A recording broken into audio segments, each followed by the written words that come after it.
Welcome to Little Seeds of Faith, a podcast where children help read a treasured Bible story, and we get a chance to explore and talk about the lessons we learn. Hi, my name is Joanie, and I love reading. My most treasured book to read is the Bible. The Bible has great adventures, love stories, stories of hope and truth, and most importantly, stories of faith. So hi, Verity. Hi. Thank you so much for joining me on Little Seeds of Faith. I'm so excited to have you here. Can you tell me how old you are and where you're from? I'm 9 years old and I'm from New Jersey. From New Jersey. And are there some things about yourself that you would like to share? I like to play sports. I can play 3 instruments and I love chicken parmesan. What is your favorite sport to play? I like to play soccer. And what 3 instruments? Because I'd like to know, what 3 instruments do you play? I play the violin, piano, and I'm starting the ukulele. Which one do you enjoy playing the most? Or is it all the same? It's mostly all the same. Yeah. And you play every day? You practice something every day? Yeah. Mm-hmm. That's really fun. So we are here to read today. What story are we reading together? Esther. Esther, right. And that is a really good story. Esther is a unique story because it kind of stands alone in the Bible. When you're reading Esther, we don't hear about Abraham, we don't hear about Jesus, or we don't even hear God mentioned in the story of Esther. But it's still a very important story. It's in the Bible. So Esther, where is she living? What's the story of Esther, where is she living? Do you know? I know that she lives by... She's a king. So. Right. Yeah. So she has been taken by King Ahasuerus, or Xerxes. It's the same person, Xerxes or Ahasuerus, and we're going to use the name Ahasuerus for this story that we're reading. And he was a ruler of the great Persian Empire, and that had conquered Babylonia. So that's where the story does not take place in Israel. It's just taking place in a different land where the people had been taken to. Okay? Mm-hmm. All right. So we're going to begin reading a little bit more background of what's going on here. So the Hebrews are, they're being taken captive into this foreign land, and that happens quite a bit throughout their history. And at this point in time, there's a king, King Ahasuerus, and he had a first wife, and she got banished. And so now her name was Queen Vashti, and she got banished because she didn't do what the king wanted her to do. And so now the king wants a new wife, wants another queen. He goes out looking for a new queen. Okay? And this is where we're going to begin to read. Since the story of Esther is a really big story, we're going to take some verses from the Bible and we're going to mix it in with a little bit of Bible story in there also, so that we don't miss any parts, but we're not here reading the whole book of Esther. All right? Yeah. Okay, great. So we're going to read. It says, "Then the king's servants who attended him said, 'Let beautiful young virgins be sought for the king, and let the king appoint officers in all provinces of his kingdom, that they may gather all the beautiful young virgins to Shushan and the citadel and the women's quarters under the custody of Haggai, the king's eunuch, custodian of the women.'" All right, so that's the king's eunuch, a custodian of the women. And so this Haggai is he's in charge of all the women, and that's what the custodian means. Okay, so so that's where all the young girls that are running to be queen are taken, and Haggai is in charge of them. Okay, Esther is one of these young women that is taken to be part of this search for the next queen. Okay, but Esther had not revealed her people or family, for Mordecai had charged her not to reveal it. And every day Mordecai paced in front of the court of the women's quarters to learn of Esther's welfare and what was happening to her. Now, when the turn came for Esther, the daughter the daughter of Abihail, the uncle of Mordecai, who had taken her as his daughter, to go into the king, she requested nothing but what Haggai, the king's eunuch, the custodian of the woman, advised. So we're just going to pause real quickly. Who's Mordecai? It's Esther's uncle.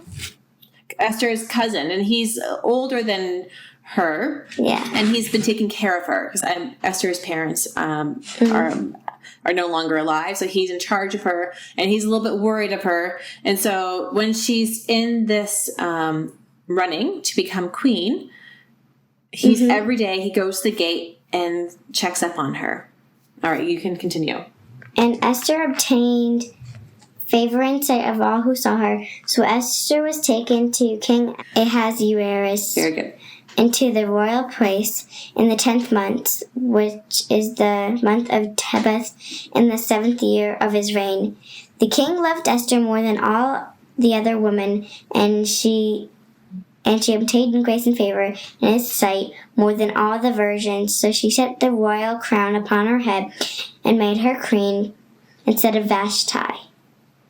Then the king made a great feast, the feast of Esther, for all his officials and servants, and he proclaimed a holiday in the provinces and gave gifts according to the generosity of a king.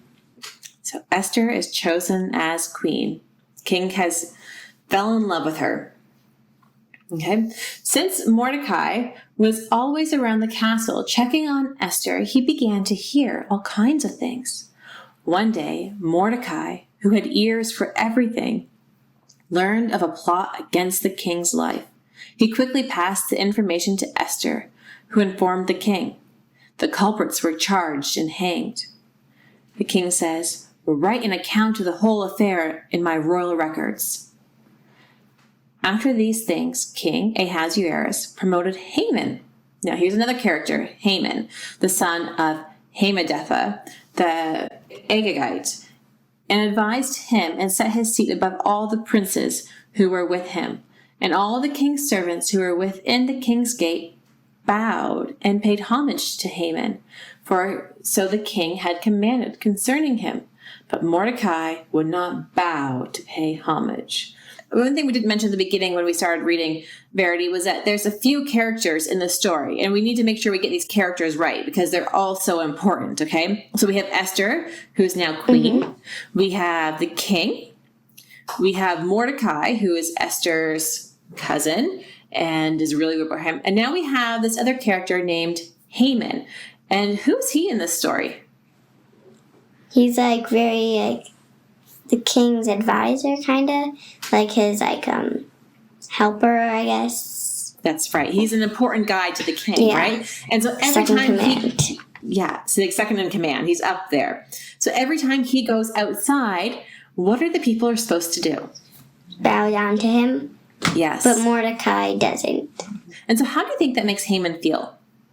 Angry at him because he gets mad at him for thinking he's more important than anybody else.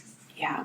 So this is a really important part in the story that we have to understand, is that we have Haman, who is really angry at Mordecai, right? And I read earlier, and I didn't really stop and make note of it, but it's important to make note that Mordecai, because he's around the gates, he heard about two people that wanted to kill the king, right? And he tells Esther, and Esther tells the king, and those two people were killed. And so the king's life was saved because of Mordecai. Okay, so there's all these different plot twists going on in here. Okay, shall we continue reading? Yeah. Okay. Then the king's servants who were within the king's gate said to Mordecai, "Why do you transgress the king's command?" Now it happened when they spoke to him daily, and he would not listen to them, that they told it to Haman to see whether Mordecai's word would stand, for Mordecai had not told them that he was a Jew. When Haman saw that Mordecai did not bow or pay him homage, Haman was filled with wrath. But he disdained to lay hands on Mordecai alone, for they had told him of the people of Mordecai. Instead, Haman sought to destroy all the Jews who were throughout the whole kingdom of Ahasuerus, the people of Mordecai. Okay, so Haman goes to the king, Your Majesty, there is a race of people in your empire who disobey your laws. Issue a decree for all of them to be killed on the day I appoint. If you do, I will guarantee you a vast sum of silver." Haman planned to loot the silver from the Jews himself. The king liked that idea. He set his seal to Haman's order and sent copies to every part of his empire. So we have a plot now, a plot twist, right, going on, where there's Haman, who's still so mad at Mordecai. So he goes to the king, and he kind of, because he's mad at one person, he takes it out on all of the Jews, doesn't he? And so what does he want to happen to the Jews? He wants to kill them. Yeah, he wants them all killed. And then he's going to take all of their money and all their things they have and give it to the king. Yeah. And that's kind of how he butters the king up to go along with this law, right? He's trying to give something that he doesn't have, because he's like taking what other people have and giving it to him to get what he wants. So he doesn't really lose anything. He just gains. Right. More. He's gaining all this extra stuff, all this loot, as it's here, all more money and things. And Haman gets Mordecai killed.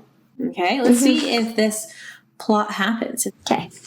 When Mordecai learned that all that had happened, he tore his clothes and put on a sackcloth and ashes. And when he went out into the midst of the city, he cried out with a loud and bitter cry. He went as far as the front of the king's gate, and no one might enter the king's gate clothed with sackcloth. And in every province where the king's command a decree arrived, there was great mourning among the Jews, with fasting, weeping, and wailing, and many lay in sackcloth and ashes. So Esther's maids and eunuchs came and told her, and the queen was deeply distressed. Mordecai sent a message to the queen, telling her of the king's edict. "Go to him and plead for us," he wrote. But that was not as easy as Mordecai seemed to think. Then Esther spoke to Hathach and gave him a command for Mordecai. "All the king's servants and the people of the king's provinces know that any man or woman who goes into the inner court to the king, who has not been called, he has but one law: put all to death except one to whom the king holds out the golden scepter, that he may live. Yet I myself have not been told to go into the king these 30 days." So they told Mordecai Esther's words. Yeah, so what's happening here? Mordecai hears the news of Haman's new law, or what was going to happen, and he is very upset, right? And he goes to Esther. This is the important part of the story. He goes to Esther and tells Esther what? "Can you help me, because Haman's going to kill me for a plot, so you need to go to the king and tell him what I said so you can try to stop it." That's right. But can the queen just go to the king and tell him these things? Then he has to be invited, and then it's up to the king if he wants her to be killed or sent away, not be queen anymore, or let her in. That's right. So you can't just walk into the room and say, "Hey, king, I got something to tell you." Mm-hmm. You have to be invited. And if you do walk in, you have the chance of being killed, or he could take his scepter and point it towards you, and then you can live. Okay, so what's going to happen? And so Esther's a little worried and scared, doesn't really want to do this. She's afraid that if she goes to the king might kill her. All right? So they told Mordecai Esther's words, and Mordecai told them to answer Esther. "Do not think in your heart that you will escape in the king's palace any more than all the other Jews. For if you remain completely silent at this time, relief and deliverance will arise for the Jews from another place. But you and your father's house will perish. Yet who knows whether you have come to the kingdom for such a time as this?" Yeah. Esther's heart beat fast, and her thoughts whirled, but her mind was made up. She would take her life in her hands and go to the king. She had one chance, and if he was in a good mood, he might hold out to her the gold scepter in his hand. That would be a sign that her life would be spared. So she sent for Mordecai, asking the Jews to fast and pray while she did the same. Now it happened on the third day that Esther put on her royal robes and stood in the inner court of the king's palace, across from the king's house, while the king sat on his royal throne in the royal house, facing the entire entrance of the house. So it was, when the king saw Queen Esther standing in the court, that she found favor in his sight, and the king held up to Esther the golden scepter that was in his hand. Then Esther went near and touched the top of the scepter, and the king said to her, "What do you wish, Queen Esther? What is your request? It shall be given up to you, up to half the kingdom." So Esther answered, "If it pleases the king, let the king and Haman come today to the banquet that I have prepared for him." Then the king said, "Bring Haman quickly, that he may do as Esther has said." So the king and Haman went to the banquet that Esther had prepared. So at the banquet of wine, the king said to Esther, "What is your petition? It shall be granted you. What is your request? Up to half the kingdom. It shall be done." Then Esther answered and said, "My petition and request is this: if I have found favor in the sight of the king, and if it pleases the king to grant my petition and fulfill my request, then let the king Haman come to the banquet which I will prepare for them, and tomorrow I will do as the king has said."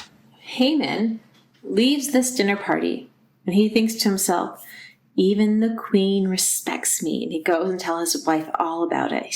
He's so happy that he got invited to this banquet with the king and the queen. He's so proud. And he talks to his wife. He says, "But I can never be happy as long as Mordecai lives."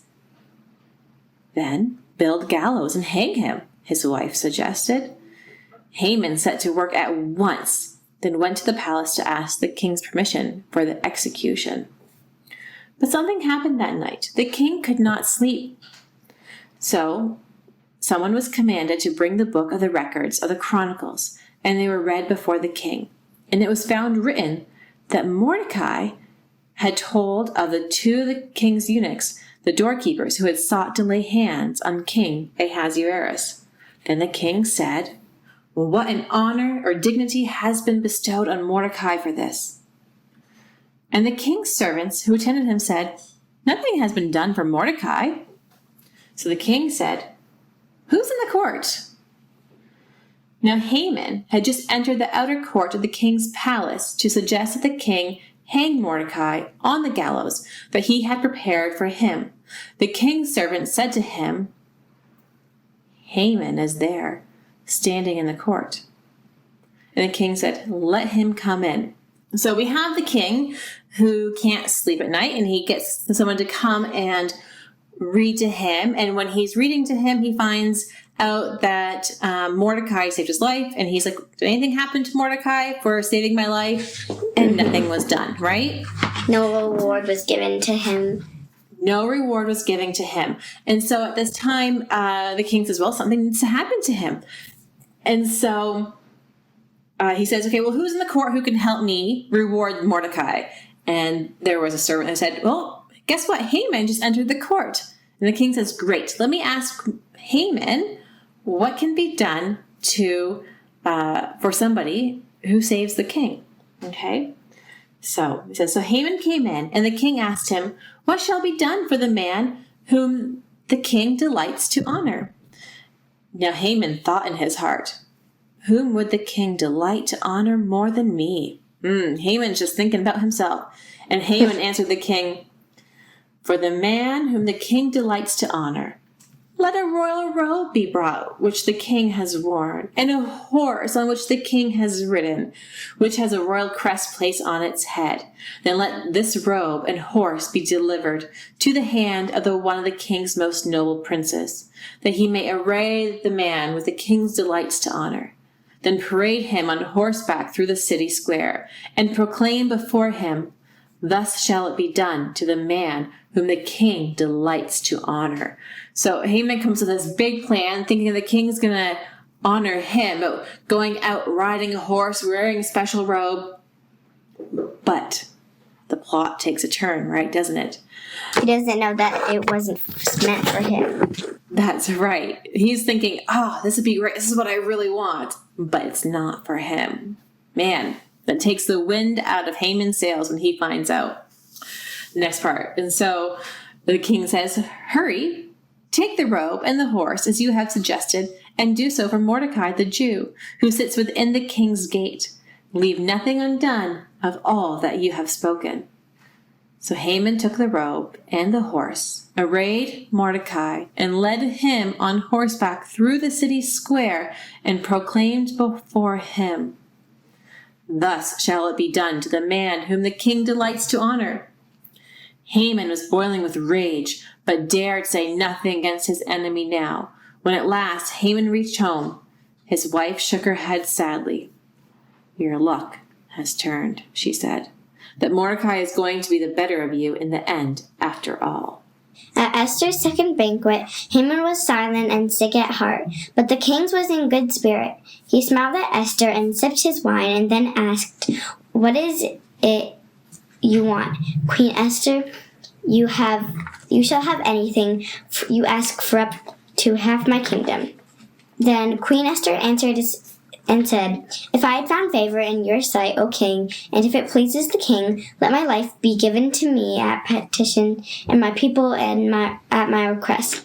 For we have been sold, my people and I, to be destroyed, to be killed, and to be annihilated. Annihilated. That means to be wiped out. Had we been sold as male and female slaves, I would have held my tongue, although the enemy could never compensate for the king's loss. So King Ahasuerus answered and said to Queen Esther, who is he, and where is he, who would dare presume in his heart to do such a thing?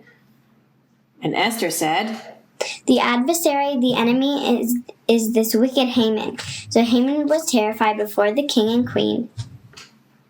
Then the king arose in his wrath from the banquet of wine and went into the palace garden. But Haman stood before Queen Esther, pleading for his life, for he saw that evil was determined against him by the king. When the king returned from the palace garden to the place of the banquet of wine, Haman had fallen across the couch where Esther was. Then the king said, will you also assault the queen while I'm in the house? As the word left the king's mouth, they covered Haman's face. Haman had already built gallows taller than the city walls to hang Mordecai on. A servant told the king, Then hang Haman on it.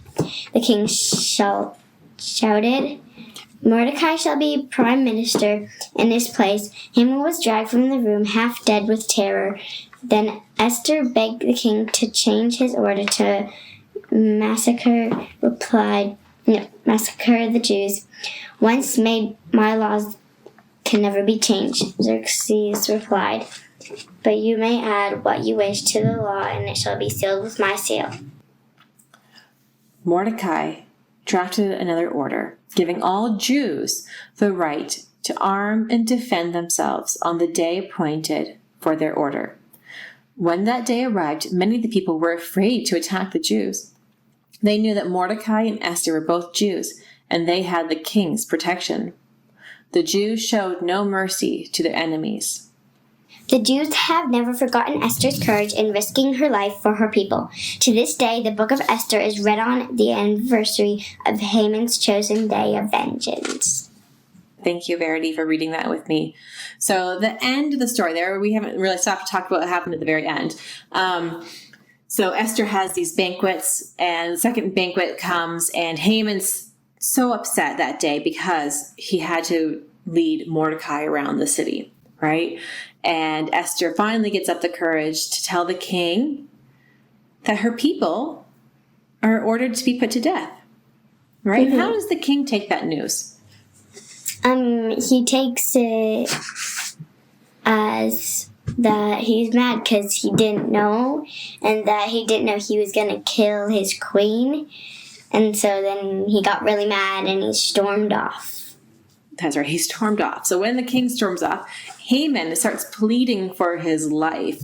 And as he's pleading, he's kind of like I don't know how you describe him. Yeah, he goes lays on the couch and says, "Please save me," because he knows what he did was wrong for the king's in the king's eyes. And the king walks in and he sees Haman on the queen's couch, and this really makes the king mad.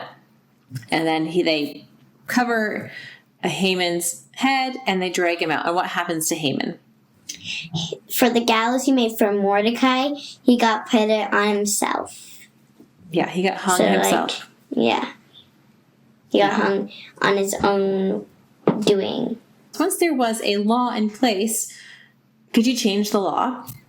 No, because it's been sealed by the king's ring. Yeah. So how? Seal. So there's still a day when the Jews are going to be killed. So how does Mordecai work around that? The king said you can add something to it. So, you can add anything you want to it, so it won't be as bad as not killing. So Mordecai adds to the law that the Jews can arm themselves. So if someone comes in to kill them, they can fight back. They are suggested to fight back.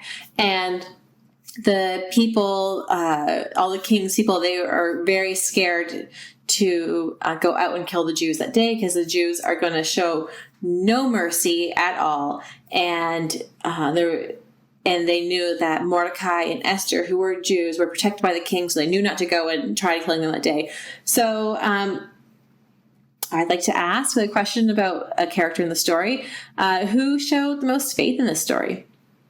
Esther. By standing up to the king and asking him. She was brave because she knows she put her life on the line, because she could have been dead. And so how much she trusted in God, she had faith in what she believed in, so she got through everything with God. That's right. Very good. Thank you, Verity. So has there been a time in your life where you had to kind of step out of your comfort zone, like Esther had to step out of her comfort zone? I had to, because mainly most of my life I was homeschooled by my mom, and then I had to go to public school because it was too hard for her, since there was 4 kids to teach, and so it was kind of hard for me because I wasn't used to, and I didn't know a lot of people there because I always was homeschooled. And so I had to be brave, and I had to trust that God would take care of me. And did he? Was it a good experience? Yeah, and I got lots of friends, and it was very nice. I had fun. Yeah, but I bet the first few days were very scary to go to school, and you got out of your comfort zone. And in the end, it ended up being good? Yeah. Yeah, kind of like Esther. She had to get out of her comfort zone and do something that was scary. And in the end, it was something really good in the end. So, Verity, do you have 2 questions about the story we just read that you would like to ask our fellow listeners? Also, I got 2. So, Why do you think Esther was so brave, and how can we be more like Esther? Those are good questions. Thank you. And do you have words of wisdom, a joke, or a fun fact that you would like to share? What do you call a boomerang that doesn't come back? A stick. That's a good joke. Yes. That's good. Thank you, Verity. Thank you so much, Verity, for reading with me today. I had a lot of fun. I hope you had fun. Yeah, I did. Great. Thank you so much. I hope this podcast planted a little seed of faith in you today. If you would like to read with me, go to wcfoundation.org. Click on the Little Seeds of Faith icon, scroll down, and there you'll find a spot that says Apply Here. Did you know that some of our outreach programs help those in financial, medical, and emotional crisis? Bad things happen in the lives of many. We believe in helping those who have stumbled. This includes assisting in the cost of emergency medical procedures, help to those who have lost employment, or those facing a sudden challenge due to emotional difficulties. If you would like to donate, please visit wcfoundation.org and look for the link Invest in Faith.